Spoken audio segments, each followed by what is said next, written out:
నమస్తే. నేను విశ్వేశ్వర శాస్త్రి. ఈ కార్యక్రమాలకి సాహిత్యపరంగా నాకు తోచిన సహాయాన్ని అందిస్తూ ఉన్నాను. ఇందులో అంతర్భాగంగా 3 ప్రధానమైనటువంటి యొక్క అంశాలపైన ఈ ప్రాజెక్టును చేపట్టడం జరిగింది. ఒకటి, కలియుగంలో ధర్మయుగం ఉంటే ఎలా ఉంటుంది, తరువాత మానవతా విలువలు ఎంతవరకు పడిపోతున్నాయి, వాటిని సంరక్షించుకునేటువంటి యొక్క విధి విధానాలు, వాటికి ప్రణాళికలు ఏర్పాటు చేయడం అనేది మరొకటి. ఈ రెండింటినీ మించింది అతి ప్రమాదకరమైనటువంటి యొక్క పరిస్థితులు మన ముందు ఎన్నో కనపడుతూ ఉన్నాయి. అదేంటంటే యాచక వృత్తి. ఈ యాచక వృత్తిలో చాలామంది పిల్లలు, పెద్దలు, వయోభేదం లేకుండా కుటుంబాల్లో ప్రతి చోట కూడా మనకు కనపడుతూ ఉన్నారు. యాచక వృత్తి చేసి జీవనం చేసేటువంటి వాళ్ళు.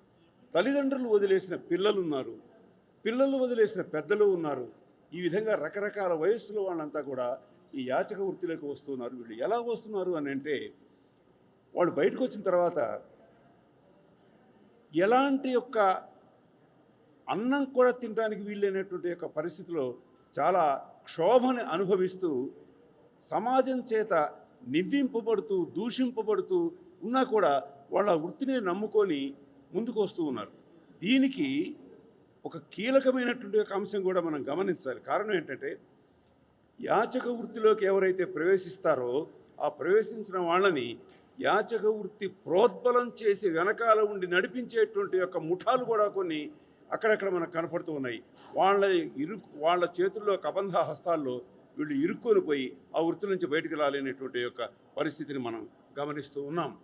వీటన్నిటికీ కూడా పరిష్కార మార్గం ఏంటంటే, ఎవరైతే పిల్లలు కానీ పెద్దలు కానీ లేదా అనాథలైనటువంటి అనేక రకాలైనటువంటి వాళ్ళని అందరినీ కూడా గమనించాలి. ముందుగా ఈ గమనించడానికి స్థానిక వ్యక్తులు మనకు చాలా ఉపయోగపడాలి.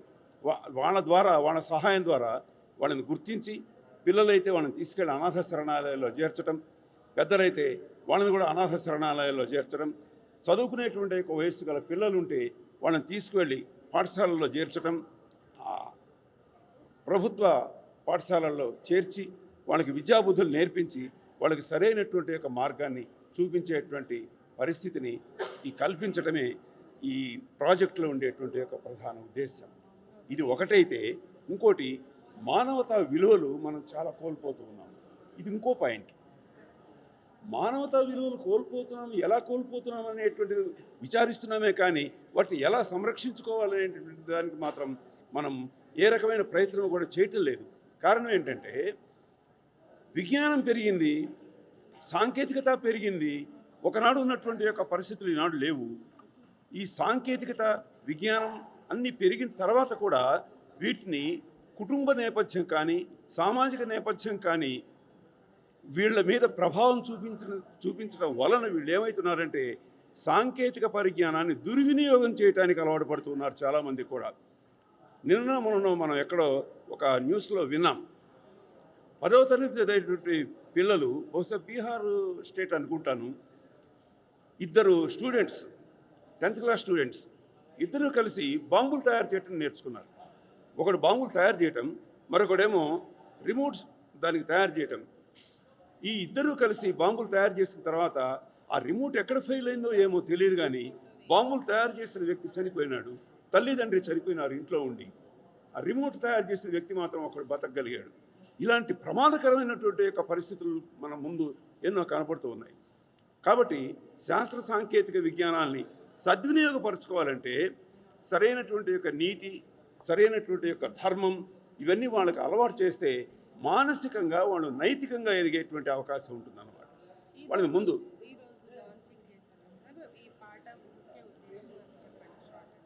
ఈ పాట ముఖ్య ఉద్దేశ్యం, ఈ పాటలో ఉన్నది కూడా ఇదే. ప్రధానంగా బెగ్గర్ ఫ్రీ సిటీని గురించి ఈనాడు చేశాము. ఈ పాట ప్రతి చోటికి కూడా తీసుకువెళ్ళాలి, ప్రతి చోట వినిపించాలి. వినిపించి ప్రతి చోట ఉన్నటువంటి యొక్క స్థానికుల సహాయ సహకారాలు తీసుకొని వాళ్ళని అందరినీ కూడా ఒక చోటికి తీసుకొచ్చి ఎవరెవరికి ఎక్కడెక్కడ ఆశ్రయం కల్పించాల్సిన అవసరం ఉందో కనుక్కొని వాళ్ళకి సరైనటువంటి ఆశ్రయం కనుక కల్పిస్తే ఈ బెగ్గర్ మనకు దూరం అయ్యేటువంటి యొక్క అవకాశం ఉంది.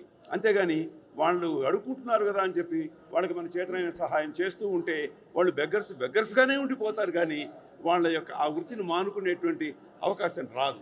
అందుకని ఆ వృత్తి నుంచి వాళ్ళని దూరం చేసి వాళ్ళకి సరైనటువంటి యొక్క మార్గం, ఒక ఉన్నతమైనటువంటి యొక్క పరిస్థితి ఇది కల్పించేటువంటి యొక్క అవకాశం మనం చెయ్యాలని చెప్పి దీని యొక్క ప్రధాన ఉద్దేశం అండి. మరొకటండి, అందరికీ నమస్కారం అండి. నా పేరు ఇంద్ర కుమార్. నేను విజేత డిగ్రీ కాలేజ్ అనే సంస్థకి ఒక అడ్వైజర్గా పనిచేస్తున్నాను. ఈరోజు ముఖ్యం ఉద్దేశం ఏంటంటే బెగ్గర్ ఫ్రీ సొసైటీ క్రియేట్ చేయడం. In order to create a beggar free city, we have taken an initiative to create a beggar free Hyderabad, beggar free city, and as a part of which we have taken so many measures of creating awareness to create a beggar free society. Thank you. అందరికీ నమస్కారం అండి. ఈరోజు ఒక మంచి social రెస్పాన్సిబిలిటీతో కూడినటువంటి ఒక మంచి ప్రోగ్రాంలో దట్టు ఒక సాంగ్, అంటే ఒక సోషల్ అవేర్నెస్ క్రియేట్ చేసే సాంగ్లో నేను ఒక ముఖ్య భూమిక పోషించడం నిజంగా నాకు చాలా ఆనందంగా గర్వంగా ఉంది. ఎందుకంటే సుధీర్ వర్మ గారు ఆయన చాలా మంచి ఆలోచన విధానంతో సొసైటీకి ఏదైనా చేయాలనే తాపత్రయంతో ఉన్న వ్యక్తి. అలాంటి వ్యక్తి నాకు పరిచయం అవటం నిజంగా నా అదృష్టం. ముఖ్యంగా ఆయనకి చాలా మంచి ఫిలాసఫీస్ ఉన్నాయండి. దాంట్లో భాగంగా ముఖ్యంగా బెగ్గర్ ఫ్రీ సొసైటీ గురించి ఆయన పడిన తపనని ఒక దృశ్య రూపంలో, అంటే ఒక సాంగ్ రూపంలో జనానికి అందించి దీనివల్ల సొసైటీలో ఉండే ప్రతి ఒక్కళ్ళు చైతన్యవంతమయ్యి వాళ్ళ వంతు ఏమైతే బెగ్గర్స్ ఫ్రీ సొసైటీ చేయడానికి వాళ్ళ వంతు ఏ కృషి చేస్తారనేది ముఖ్యంగా ఆయన ఆలోచన. ఆ ఆలోచనని మేము నేను కావచ్చు, వందే మాత్రం శ్రీనివాస్ గారు స్వరకల్పన చేసి, అండ్ అలాగే శ్రీను మాస్టర్ డాన్స్ మాస్టరు, అలాగే దేవి గారు కెమెరామెన్, అంత మంచి ఎక్విప్మెంట్తో మంచి సినిమాటిక్ విజన్ తోటి మేము ఒక మంచి సాంగ్ని చేసి జనాన్ని ముందుకు తీసుకొచ్చాం. సో ఇది కేవలం ప్రతి కమర్షియల్ మూవీలో సాంగ్ లాగా కాకుండా ఇది సమాజంలో ప్రతి ఒక్కళ్ళకి ఇది చేరి వాళ్ళు ఈ సాంగ్ని చూసి దాని ద్వారా ఆ చైతన్యం వస్తే కనీసం ఆ సాంగ్ చూసిన ఏ ఒక్కరన్నా మనస్ఫూర్తిగా అరే ఇది నిజం కదా, ఇలాగ సమాజంలో మనం కూడా మన వంతు ఏదో చేద్దామనే ఒక ఆలోచన రావాలన్న ఉద్దేశంతోనే ముఖ్యంగా ఈ సాంగ్ చేయడం జరిగింది. మేము కూడా ఇదే ఆశిస్తున్నాం.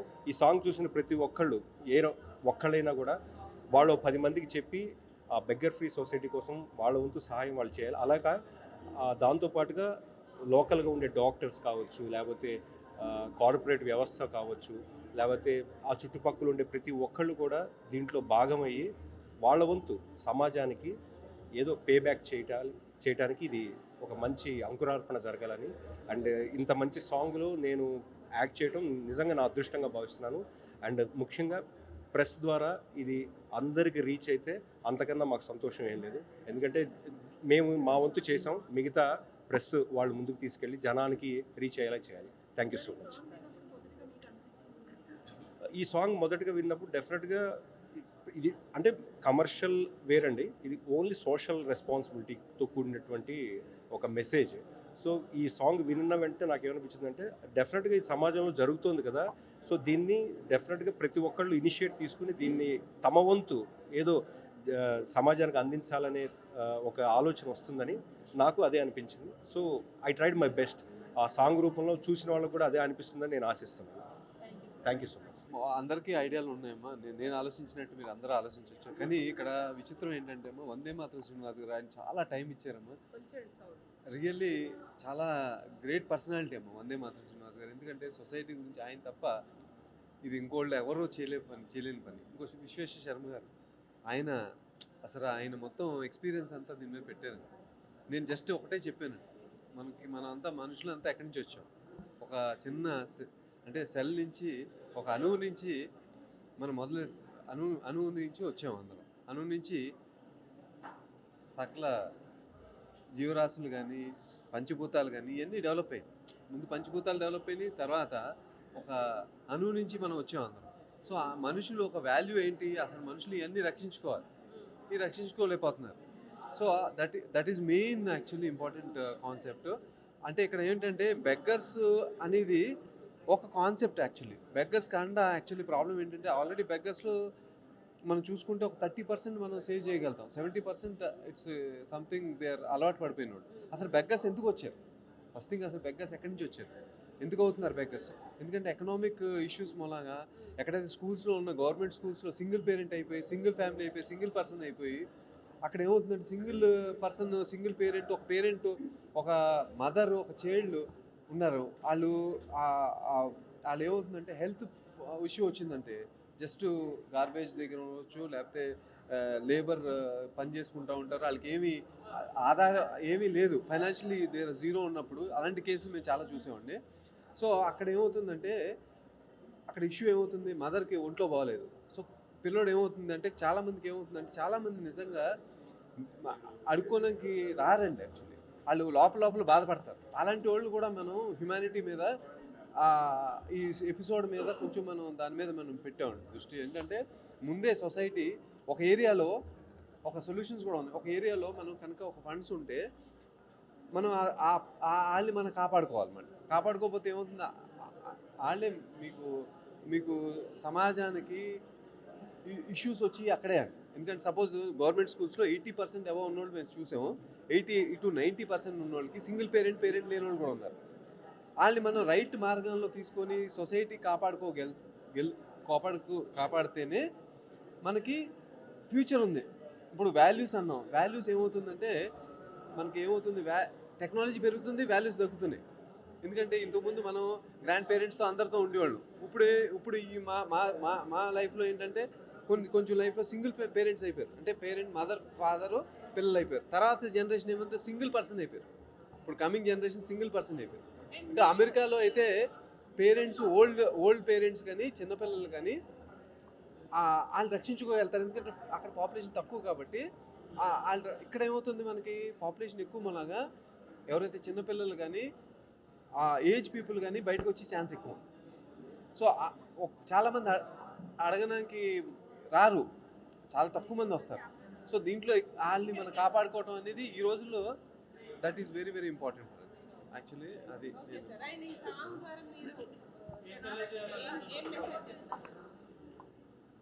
ఆ సాంగ్ ఒకటి ఎపిసోడ్ అండి. సాంగ్ ద్వారా ఏంటంటే మనం సిటిజన్స్ అంటే అందరూ కలిస్తేనే పని అవుతుందండి. అందరు కలిస్తేనే పని అవుతుంది, లేకపోతే పని అవుతుంది. అందరు కలిస్తేనే ఏంటంటే గవర్నమెంట్ మీద పీపుల్ మీద గవర్నమెంట్ కాకుండా హ్యాండ్ టు హ్యాండ్ రన్ చేస్తేనే అవుతుందండి. ఎందుకంటే దాంట్లో ఉన్న ప్రాబ్లం ఏంటంటే ఐడెంటిఫై చేయటం అనేది చాలా ఇంపార్టెంట్. గవర్నమెంట్ కూడా రెడీగా ఉన్నారు, అందరు రెడీగా ఉన్నారు హెల్ప్ చేయడానికి.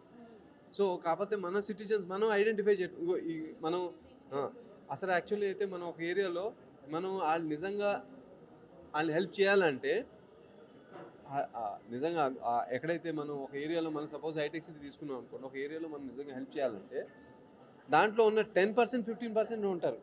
అంటే ఏజ్ పీపుల్ కానీ చిన్నపిల్లలు కానీ మానసికంగా కానీ శరీరంగా కానీ అవయవాలు ఉన్నవాళ్ళు, లేకపోతే పిల్లలు కానీ, మిగతా వాళ్ళంతా ఏంటంటే మిగతా 60-70% మనం ఎలిమినేట్ చేసేవచ్చు.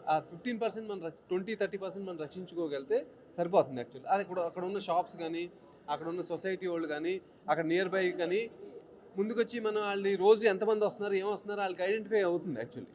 అసలు రెగ్యులర్గా ఎందుకు వస్తున్నారు. సో వాళ్ళందరూ ముందుకు రాగలిగితే అది వాళ్ళే హెల్ప్ చేయగలుగుతారండి. బికాజ్ గవర్నమెంట్ 100% అది చేయలేరండి, అక్కడ ఉన్న ప్రజలే చేయగలుగుతారు.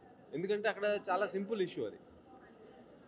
So that is where we want to educate all of the society.